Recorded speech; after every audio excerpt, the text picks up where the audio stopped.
ہم جو ٹینشن میں آتے ہیں وہ کیوں آتے ہیں؟ ہم اپنے آپ کو مکمل اللہ کے حوالے کرتے نہیں. ہم چاہتے ہیں تھوڑا تھوڑا اسلام بھی، تھوڑا تھوڑا کلچر بھی، تھوڑا سا سیاستدان بھی، تھوڑا سا اپنی قوم بھی، تھوڑا سا اپنے باس بھی، ساری چیز، تھوڑا سا بیگم بھی، چاہے وہ خلاف شریعت ہی حکم دے رہی ہو، بیگم کی مانو لیکن خلاف شریعت باتوں میں تو نہیں نا، تھوڑا سا اولاد بھی. تو اتنے سارے جس کے خدا ہوں، ادھر بھی خوش ادھر بھی خوش ادھر بھی خوش کرنا ہے.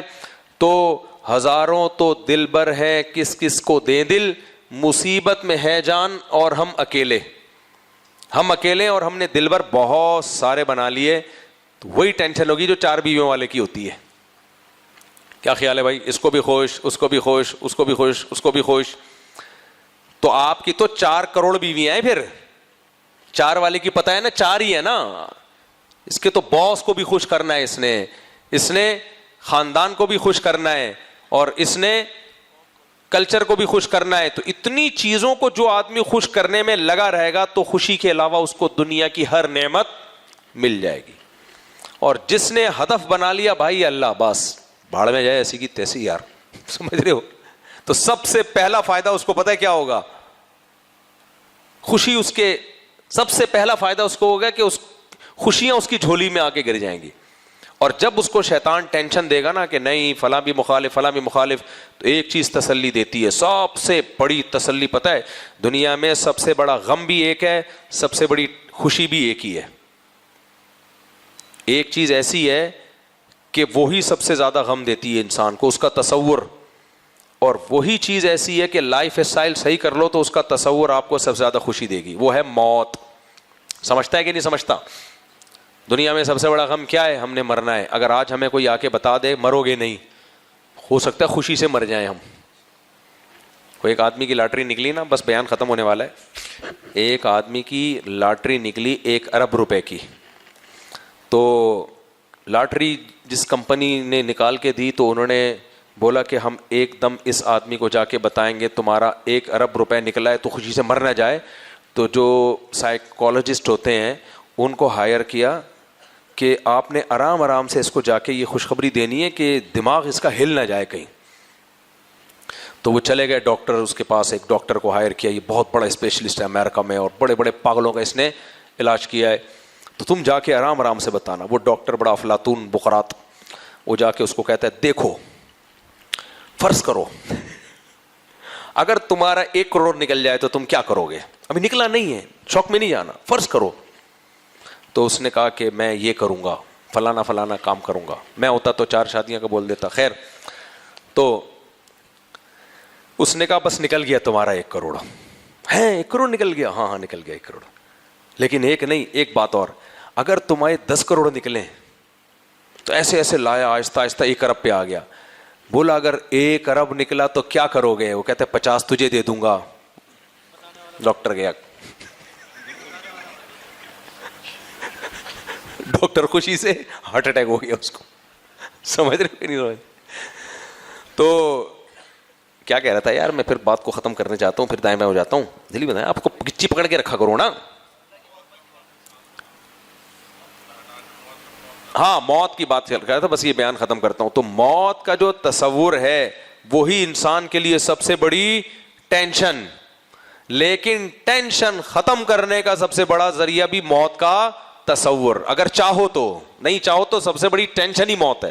کوئی آپ کو آ کے بتا دے کہ آپ مرو گے نہیں، تو مرو گے کہ نہیں مرو گے؟ خوشی سے، خوشی سے مر جاؤ گے آپ. حالانکہ وہ بتانے اس سلسلے میں حاضر ہوا تھا کہ آپ مرو گے نہیں، لیکن آپ خوشی سے مرے. اتنی خوشی ہوگی انسان کو اگر پتہ چل جائے مرو گے نہیں. تو سب سے بڑی ٹینشن انسان کے لیے ہے کہ یار مرنا ہے ایک نہ ایک دن. تبھی لوگ قبرستان نہیں جاتے، مارکیٹوں میں جاتے ہیں، مردوں کو دیکھتے نہیں ہیں، مردوں کو نہلاتے نہیں ہیں، ڈر لگتا ہے ہائے ہائے ہم بھی یہ، ہمارا بھی یہ نہ ہو جائے. لیکن اللہ نے جو ٹینشن ختم کرنے کی سب سے بڑی گولی ہمیں دی ہے وہ بھی کیا دی ہے؟ موت. کہ دنیا مسافر خانہ ہے. سمجھ رہے ہو کہ نہیں سمجھ رہے؟ لا یغرنکم الحیات الدنیا، تمہیں دنیاوی زندگی دھوکے میں نہ ڈالے، کیونکہ یہ ختم ہونے والی چیز ہے. جو ختم ہونے والی چیز ہے اس کو انسان زیادہ لیفٹ بولو نہیں کراتا. یہ ایسی سکون کی چیز ہے، اسی بیس پہ لوگ اللہ کی راہ میں اپنی جانیں قربان کر دیتے ہیں. وہ موت جس سے دنیا بھاگتی ہے وہ جا کے اس موت کو گلے لگاتے ہیں کہ یار کل تو مرنا ہے نا, تو آج مر جاؤ, 10 20 30 سال اور زندہ رہیں گے نا, مبارک موت مر جاؤ. یہ وہ جذبہ ہے جو انسان کو شہادت گلے لگانے پر مجبور کر دیتا ہے. اگر پتہ چل جائے نا مرنا نہیں ہے, مسجدیں خالی ہو جائیں گی, سمجھ رہے ہو, لوگ شراب کباب میں لگ جائیں گے. موت کا تصور, جہاں بہت بڑی ٹینشن ہے وہاں بہت بڑی ٹینشن سے بچانے کا ذریعہ بھی ہے. تو جب بھی کوئی پریشانی ہو دین کی راہ میں, کوئی مشکلات ہو, آپ نے کیا تسلی دینی اپنے آپ کو, سب ختم ہو جائے گا بھائی. وہ جو پیغمبر دنیا میں آئے تھے, ہم پیغمبروں سے اعلیٰ ہو سکتے ہیں؟ نہ. وہ پیغمبر دنیا سے چلے گئے, انہیں حسرت ہوگی نا کہ سب ہمارے خلاف ہیں, حالانکہ ہم ان کے لیے, پیغمبر سے زیادہ کوئی امت کا خیر خواہ ہو سکتا ہے؟ کوئی خیر خواہ نہیں ہو سکتا.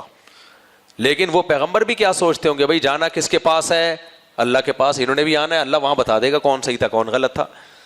تو مسلمان کے لیے سب سے, دیکھو ہمیں غم میں دعا بھی سکھائی گئی ہے, اس میں بھی موت سکھائی گئی ہے. انا للہ و انا الیہ راجعون. کوئی بھی غم آئے ہم اللہ کے لیے, جانا کدھر ہے؟ اللہ کے پاس. تو قصہ ہی ختم ہو گیا. کوئی خوش ہو, کوئی ناراض ہے, کوئی خوش ہے, کوئی ٹینشن دے رہا ہے, کوئی ذلیل کر رہا ہے, کوئی عزت دے رہا ہے. عزت دینے والے پہ آدمی اتراتا نہیں ہے, کب تک دے گا عزت بھائی؟ جنازہ پڑھ کے دفنا کے 3-4 دن کے بعد بھول جائیں گے. اتنے بڑے بڑے بزرگ دنیا میں آئے جن کی بڑی عزتیں تھیں, لوگ مرا کرتے تھے, لوگ چاہتے تھے ساری دنیا مر جائے, یہ نہ مریں, مر گئے, دنیا سے چلے گئے, قصہ ختم. تو بھائی یہاں کی تو عزت بھی ایسی چیز ہے جس پہ اترانے کی ضرورت نہیں ہے. آدمی کہتے ہیں ختم ہو جائے گی میرے بھائی, تو فری ہونے اترانے کی, اپنے اوقات سے آگے سوچنے کی کیا ضرورت ہے, ٹھیک ہے نا.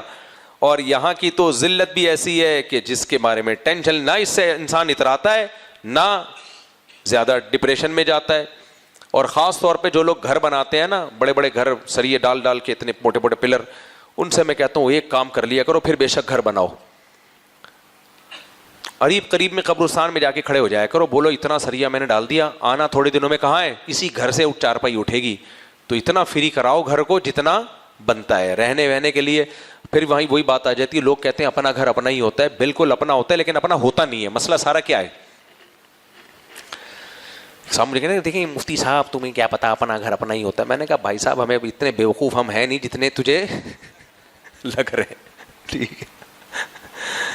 پہلے یہ تو ثابت کر اپنا ہوتا ہے. تو اپنا ہوتا کہاں ہے؟ ابے دیکھو جنازے دیکھو یار, ہم نے دیکھا ہے نا, گھر بنایا رہنا, تبھی تو لوگ دعا دیتے ہیں گھر بنا لیا, اللہ کرے رہنا نصیب ہو. اس لیے کہتے ہیں بہت سے بناتے ہیں, رہنا نصیب نہیں ہوتا. اولاد نہیں کم بخت رہتی, جس کے لیے بنایا ہے وہ لڑ رہے ہوتے ہیں ٹھا ٹھا کر کے نا, وہ لڑ رہے ہوتے ہیں آپس میں. تو بناؤ بھائی, کس نے منع کیا ہے؟ دلی لگاؤ. یہ پھر شور ہی مارا کرو میرا گھر میں, مجھے اس سے بہت گھن آتی ہے. مجھے جب آپ کہتے میرا گھر ہے میرا گھر, میں کہتا ہوں بس کر یار بس کر, اتنا سریا تو نے اس میں ڈال دیا, اپنی ہڈیوں میں تو نے سریا بالکل بھی نہیں ڈالا. ہڈیوں میں سریا ڈال دیتا, گھر جھونپڑی کا ہوتا, وہ پھر بھی زیادہ اچھا تھا. تو بناؤ, اگر اللہ نے بہت زیادہ پیسہ دیا ہے تو بنا لو گھر. لیکن یہ سوچا کرو یہ سب بکواس ہے. تبلیغ میں یہ سکھایا جاتا ہے نا, دیر آر 2 types آف مٹی. تبلیغ بھی اب ایڈوانس کر رہا ہوں میں بھائی, انگلش آ رہی ہے نا ہر جگہ. امام صاحب دعا مانگ رہے تھے, اللہ ہماری تمام پرابلمس کو حل فرما دے, دعا سچی مچی کی بات. تو میں نے کہا یار اب اگلے 10-20 سال میں ہوگا تمام پرابلمس کو سولو فرما دے, تو یہ چلے گا دعاؤں میں بھی. انگلش ہر جگہ انگلش آئی جا رہی ہے, تو یہاں بھی ایسا ہی ہے. ہاں پڑی مٹی, تبلیغ والے کہتے ہیں مٹی کی 2 قسمیں, کھڑی مٹی پڑی مٹی. پڑی مٹی یہ ہے, کھڑی مٹی ہے جو بلڈنگوں میں بن گئی ہے مٹی. میرے بھائی اللہ کہتے ہیں کہ سب چیزیں فَيَذَرُوهَا قَاعًا صَفْصَفًا, ایک زلزلہ آئے گا تمہاری بڑی بڑی عمارتیں سب پڑی مٹی بن جائیں گی. صحیح ہے نا, کیا بن جائیں گی؟ تو زیادہ فری ہونے کی ضرورت نہیں ہے. بس وہ لطیفہ سنا کے بیان ختم کر رہا ہوں, یہ فری ہونے کا مطلب. وہ ایک چوہے کی شادی تھی نا, شیر کی شادی تھی, اس نے بولا کہ کوئی نیچ گھٹیا خاندان کا جانور نہیں آنا چاہیے. جو بھی یہ کہہ رہا ہو نا میرا گھر میرا بنگلہ میری گاڑی, اس کو یہ لطیفہ سنایا کرو, اس کو یہ لطیفہ سنایا کرو.